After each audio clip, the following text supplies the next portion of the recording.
Hello friends, आप देख रहे हैं डार्क स्टोरीज़ मेरे यानी कि काया के साथ। अगर नए हैं चैनल पर तो सब्सक्राइब कर लीजिए। आज की कहानी वाकई में बहुत डरा देने वाली है, तो बढ़ते हैं कहानी की ओर। मेरा नाम रूपा शर्मा है। मैं टेलीकॉम प्राइवेट कंपनी में जॉब करती हूँ।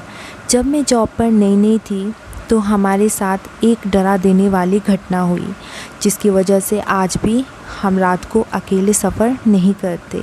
उस दिन ऑफिस में काम बहुत ज़्यादा था। हमें शाम तक सभी कस्टमर्स की फ़ाइल बनानी थी, जिस कारण काम फिनिश करते करते रात के 8 बज गए। मैं और मेरी दोस्त रचना, हम दोनों ऑफिस से बाहर निकले और ऑटो का वेट करने लगे, क्योंकि बस तो निकल गई थी। तभी एक ऑटो वाला आया, जिसे हमने रोक लिया और उसके ऑटो में बैठ गए। रास्ता थोड़ा सुनसान था, इसलिए डर भी लग रहा था। हमारा मोहल्ला आने से पहले थोड़ा जंगल भी रास्ते में आता था। जब हम उस जंगल से गुज़र रहे थे, कुछ अजीब सा सन्नाटा महसूस हो रहा था और पता नहीं क्यों डर भी लग रहा था। ऑटो वाले अंकल भी डरे डरे से थे और शायद ऑटो वाले अंकल भी जान गए थे कि हम दोनों को भी डर लग रहा है। मैंने ऑटो वाले से बोला, अंकल, अगर कोई हमारे ऑटो के सामने आ जाए तो क्या आप ऐसे सुनसान में ऑटो रोक लेंगे? ये सुनकर अंकल ने कहा, नहीं बेटा, मैं नहीं रुकूंगा, ये रास्ता रात को ठीक नहीं है।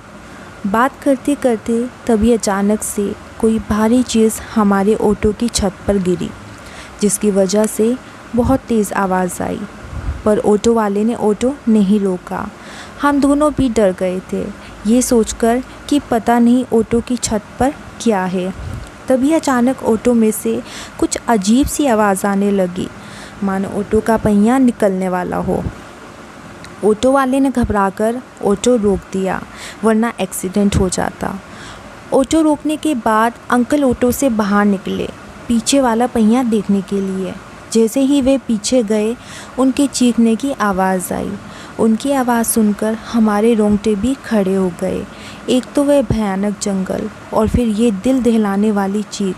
ऐसा लग रहा था मानो उन्होंने क्या चीज़ देख ली हो। मैं और रचना, हम दोनों घबराकर ऑटो से बाहर निकले और फिर जो हमने देखा वे देखकर तो हमारे पैरों से जान निकल गई।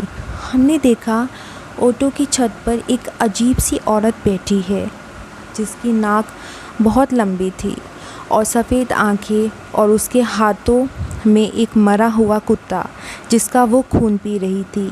ये दृश्य देखकर ऐसा लग रहा था कि आज तो हम मर जाएंगे। तभी हमने देखा कि ऑटो वाले ने ज़ोर ज़ोर से कुछ पढ़ना शुरू किया। शायद वे आयतल कुर्सी थी। अचानक से हमने देखा कि एक लाइट हम लोगों पर पड़ी और उस चुड़ैल पर भी। जैसे ही वे लाइट उस चुड़ैल पर पड़ी, वे अचानक ही वहाँ से गायब हो गई। जब हमने देखा कि वे लाइट कहाँ से आ रही है, तो पता चला कि वे एक ट्रक है, जो धीरे धीरे हमारे पास आकर रुक गया। और ट्रक वाले ने ट्रक की खिड़की से बोला, जल्दी मेरे ट्रक में बैठ जाओ, इस जंगल में ज़्यादा देर रहना ठीक नहीं है।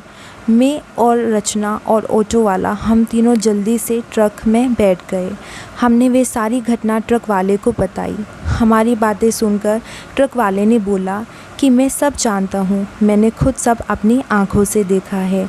जब ट्रक की लाइट तुम लोगों पर पड़ रही थी, तब वहाँ चुड़ैल भी दिख रही थी, जो लाइट पड़ने की वजह से गायब हो गई। आगे ट्रक वाले ने बताया कि ये रास्ता बहुत ख़तरनाक है। जब हम ट्रक वाले सामान लेकर यहाँ से गुज़रते हैं, तो कुछ ऐसी ही चीज़ें हमें कई बार नज़र आ चुकी है। उस दिन से हम कभी भी रात को वहाँ से नहीं गुज़रे। आज भी जब भी हम वहाँ से गुज़रते हैं, तो हमें उस चुड़ैल का चेहरा याद आ जाता है। तो फ्रेंड्स, इस कहानी में बस इतना ही। मैं जल्द ही लेकर आऊँगी एक अच्छी शॉर्ट कहानी।